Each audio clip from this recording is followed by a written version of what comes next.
예배당 건축으로 한참 어려웠을 때의 일이었습니다. 하루는 잠깐 기도하는데 하나님께서 교인 세 사람이 대화하는 모습을 보여주셨습니다.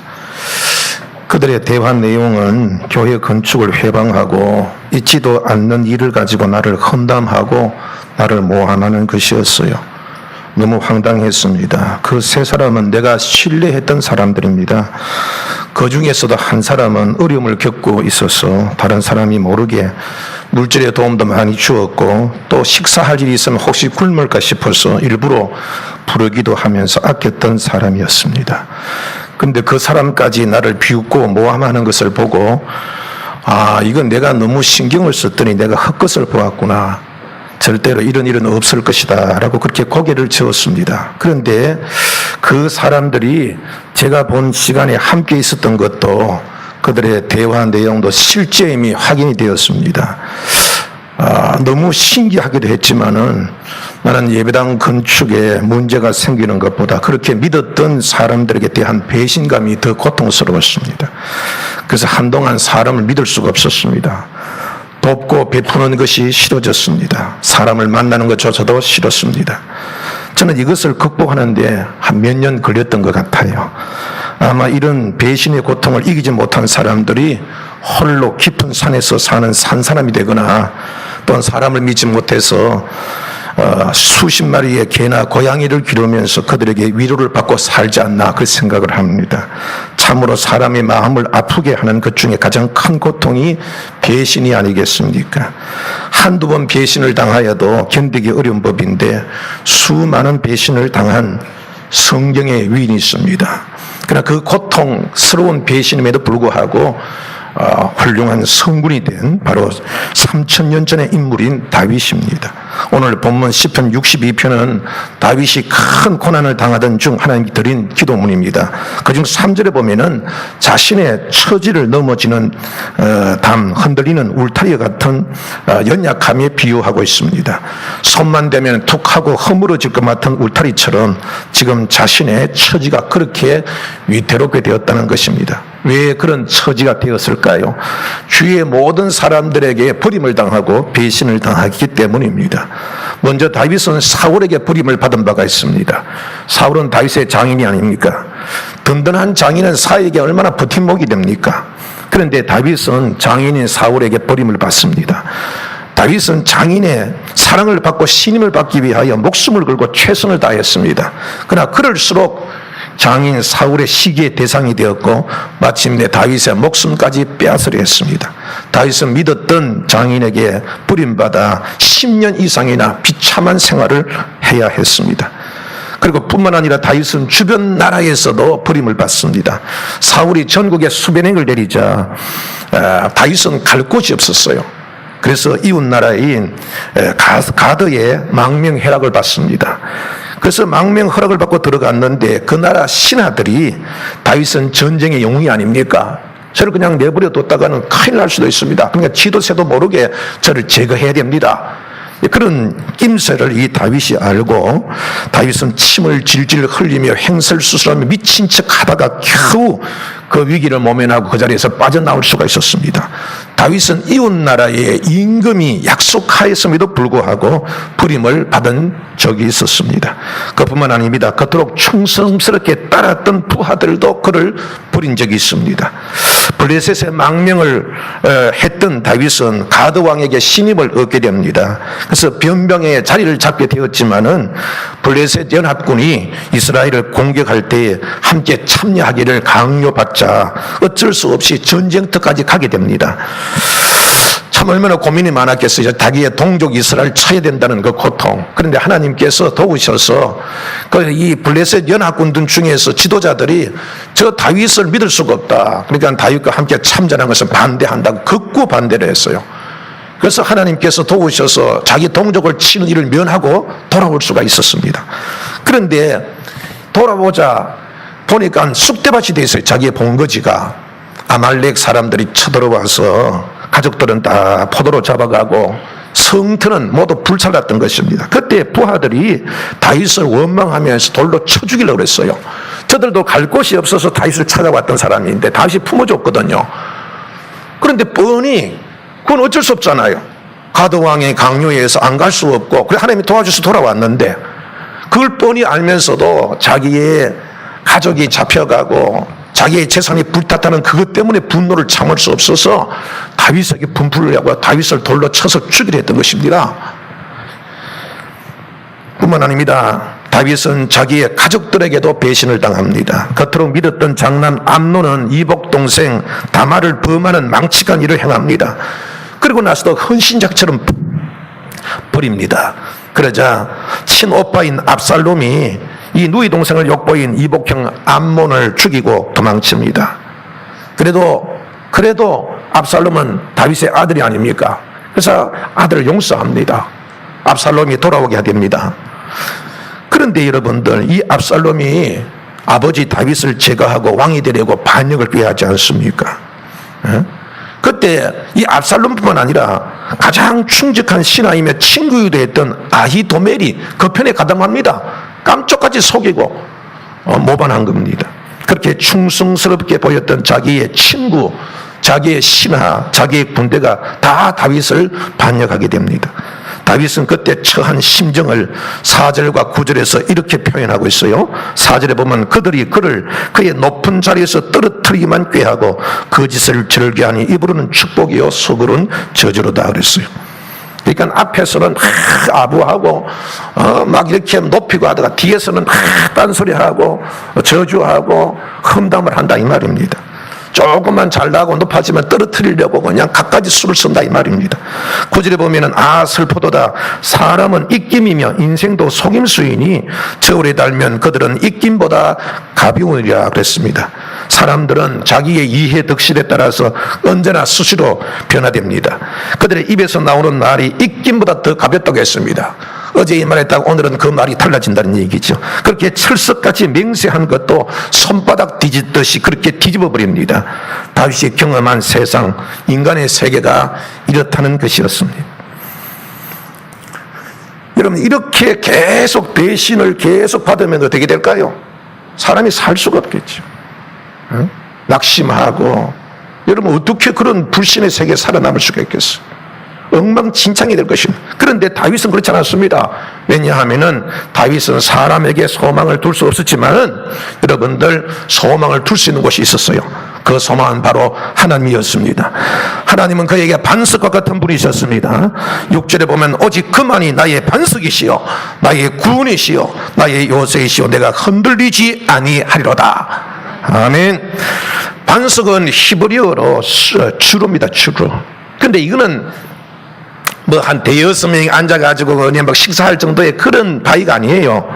이것은 수백 명이 거할 수 있는 산과 같은 바위 덩어리로 되어 있는 산을 얘기합니다. 마치 설악산에 있는 울산 바위와 같이 큰 산과 같은 그런 바위를 얘기합니다. 왜 하나님을 다윗은 나의 반석이라 그렇게 말했을까요? 첫째는 반석은 변함이 없잖아요. 반석은 천년이 지고 만년이 또 바뀌잖아요. 변화되잖아요. 이처럼 하나님은 변함이 없는 분이심을 믿습니다. 그래서 다윗은 하나님께 소망을 둔 거예요. 사람은, 여러분, 세상은 죽을 듯이 변하는 것이 세상 아닙니까? 그렇게 맹세했던 것 손바닥 뒤집어는 것이 세상이 아닙니까? 그러나 하나님은 여러분 결코 변함이 없는 줄 믿어야 합니다. 여러분들 모습만 변함이 없는 것이 아니라 우리에 대한 생각도 동일하십니다. 하나님은 우리를 처음부터 끝까지 여러분 사랑하시는 줄 믿어야 합니다. 이 사랑은 변함이 없는 줄 믿어야 됩니다. 탕자를 한번 보십시다. 탕자는 외국에서 허랑방탕하게 그 돈을 다 허비해버리고 말았습니다. 돈이 떨어지니까요, 그의 친구도요, 그의 아부했던 사람들도 모두 다 그를 떠나버렸습니다. 갈 곳도 없습니다. 먹여줄 것도 없습니다. 먹을 것이 없어서 돼지가 먹는 쥐엄 열매라도 먹으려 했지만 그것조차도 거절당했습니다. 그때 탕자는 자기 아버지 집을 생각하게 됩니다. 내 아버지 집에는 종들도 품꾼들도 풍족하게 먹고 살지 않느냐. 내가 여기 있다가는 굶어 죽겠구나. 차라리 아버지한테 가서 내가 품꾼이라도 종이라도 되어서 먹고 살아야 되겠다. 아들이 되기는 감히 내가 아들이라는 소리를 못하겠고 가스라도 줄여 죽지 않아야 되겠구나. 돌아가지 않습니까? 그러나 여러분, 아버지는 아들을 보자마자 달려가서 목을 안고 입을 맞춰버립니다. 아버지는 종들에게 제일 좋은 옷을 내어다가 입히고 손에 가락지를 끼우고 발에 신을 신기로 했습니다. 그리고 살찐 송아지를 끌어다가 잡고 잔치를 부리게 했습니다. 세상은 변했습니다. 그러나 아버지는 변하지 않았습니다. 친구들은 떠났습니다. 그러나 아버지는 떠나지 않았습니다. 형도 그 짓거리를 보고 변했지만은 아버지는 변하지 않았습니다. 그래서 믿습니다. 하나님은 변치 않는 분이심을 믿어야 합니다. 그러기 아무리 힘들어도, 세상이 아무리 나를 배신한다 할지라도 흔들리지 않은 하나님께 우리의 소망을 둘 수 있다, 이 말입니다.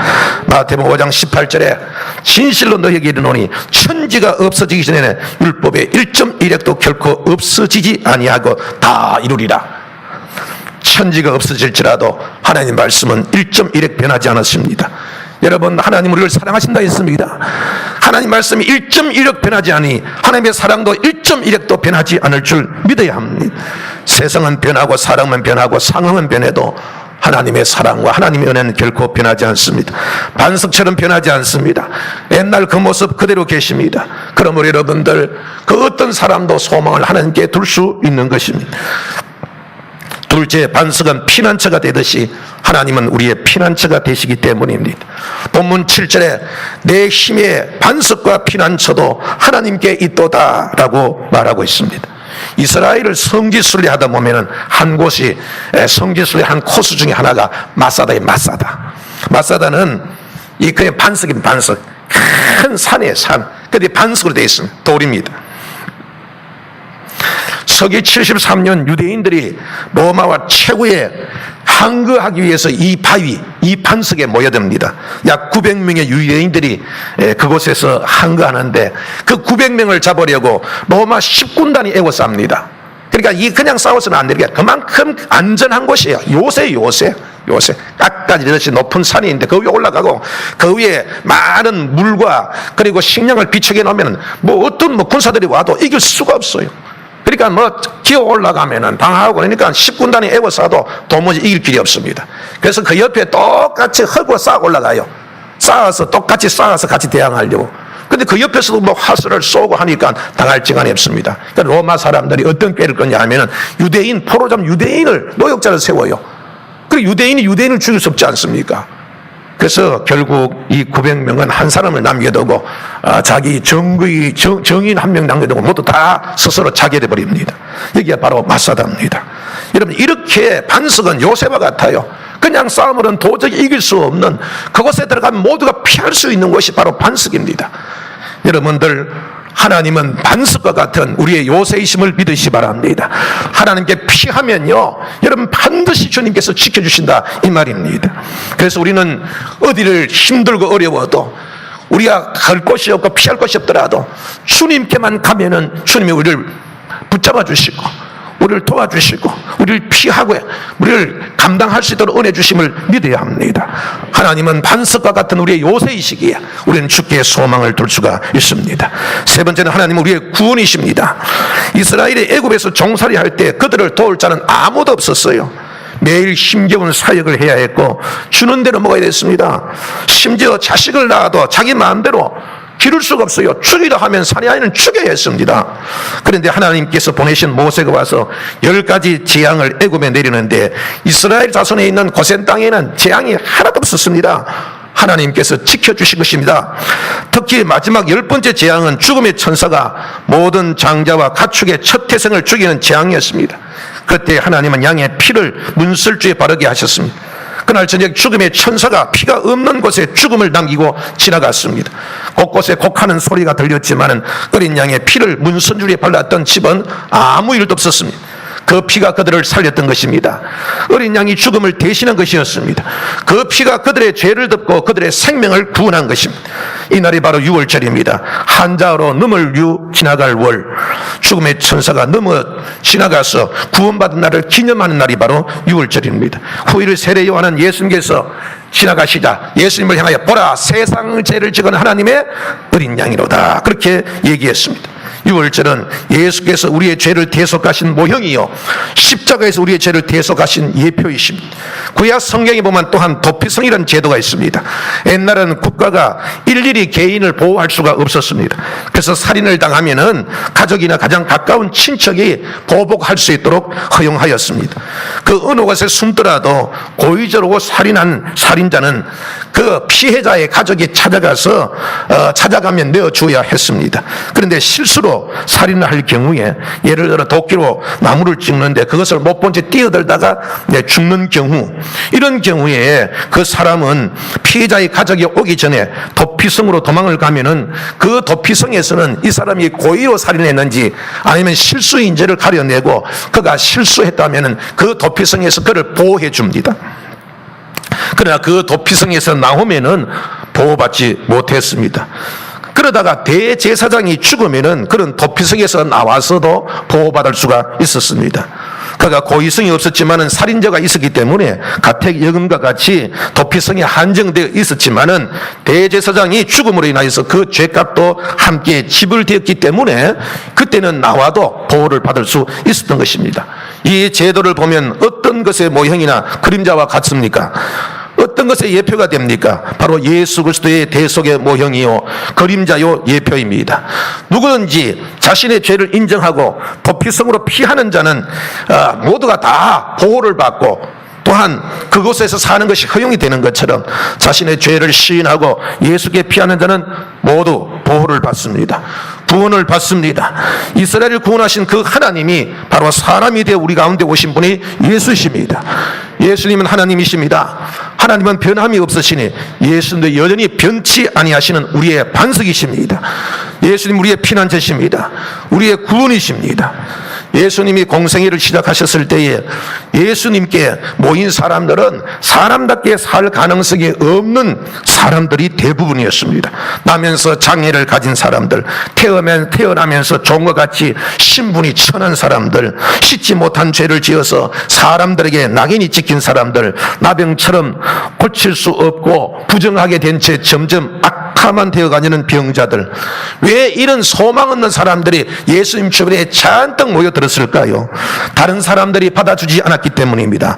바리새인들이나 서기관들은 이들을 정죄시하고 매몰차게 밀어내었지만은 예수님은 저들을 한 명도 되돌아보지 않고 그대로 다 받아주셨습니다.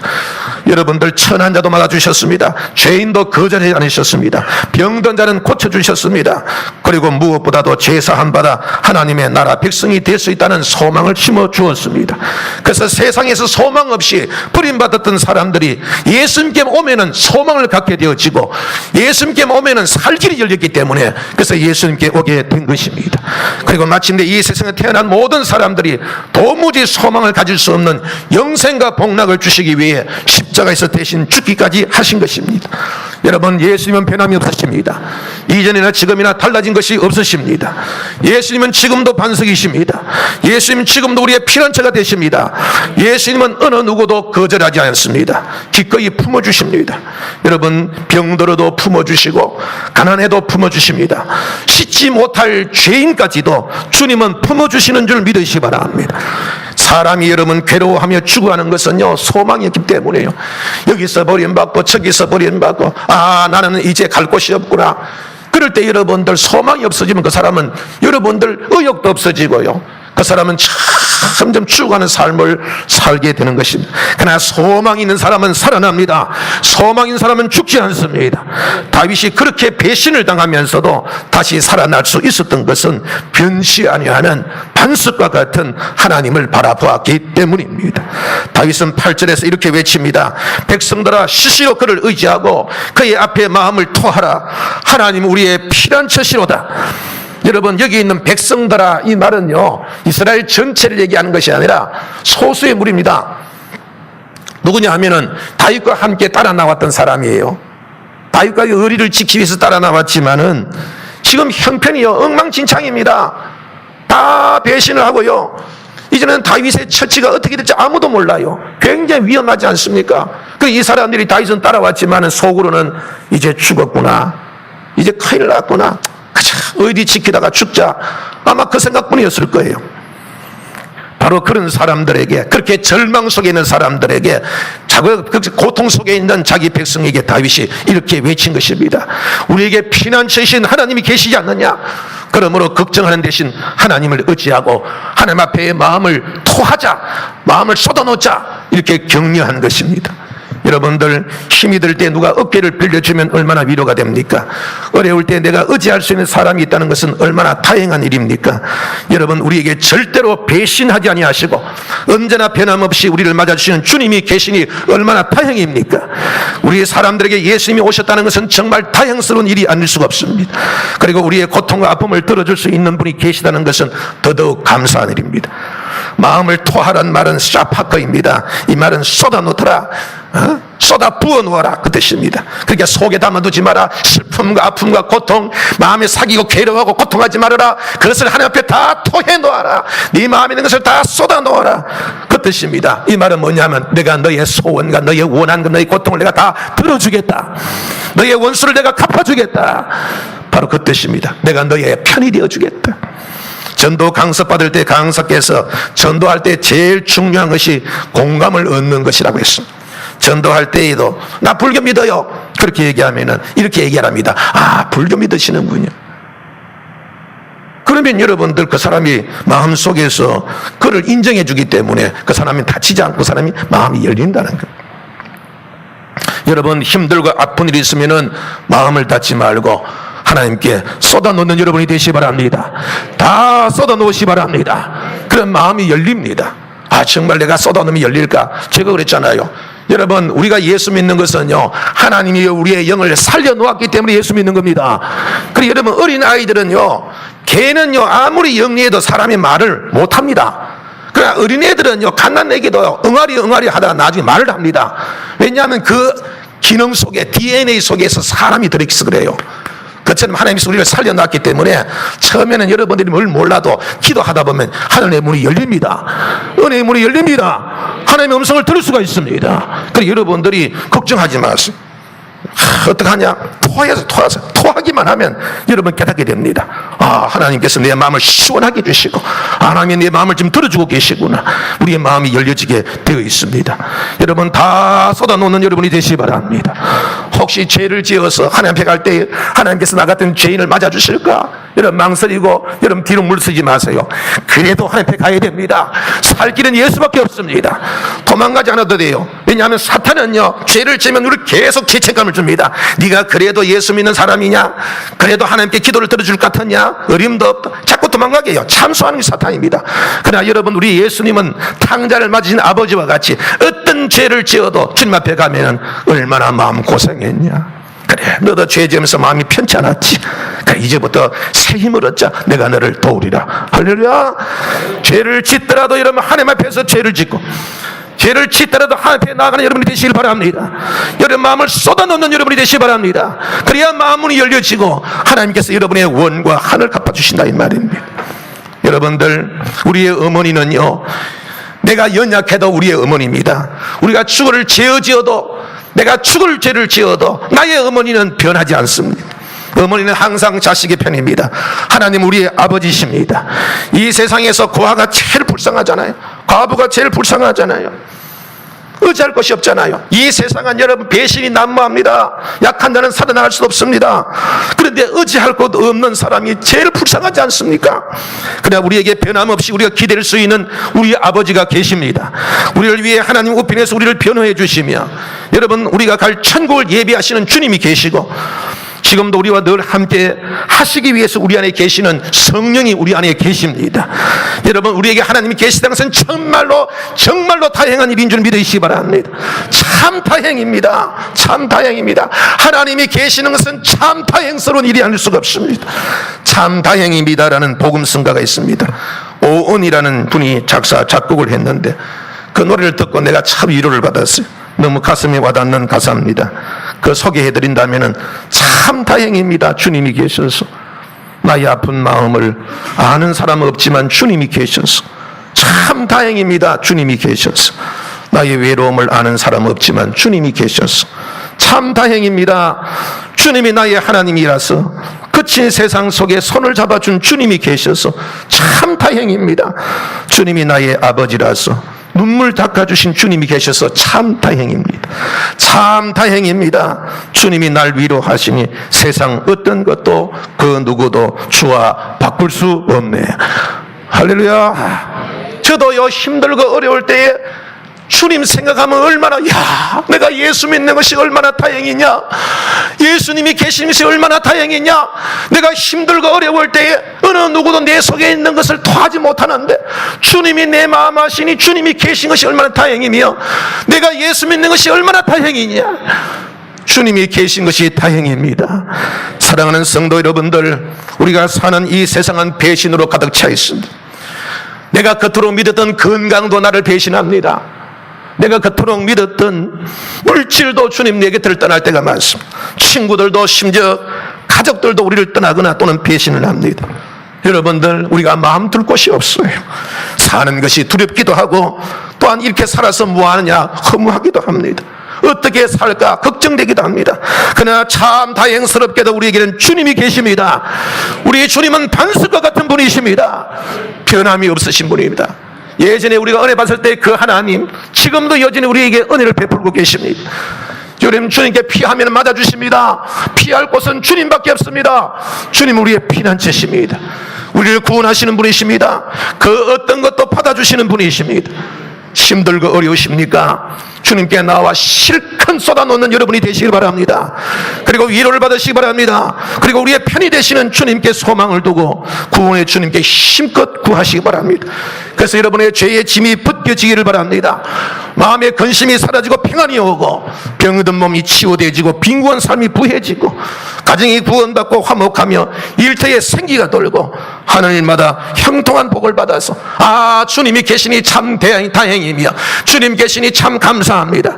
이렇게 주님 계심을 자랑하고 기뻐하는 복된 여러분이 되기를 주의 이름으로 축복합니다.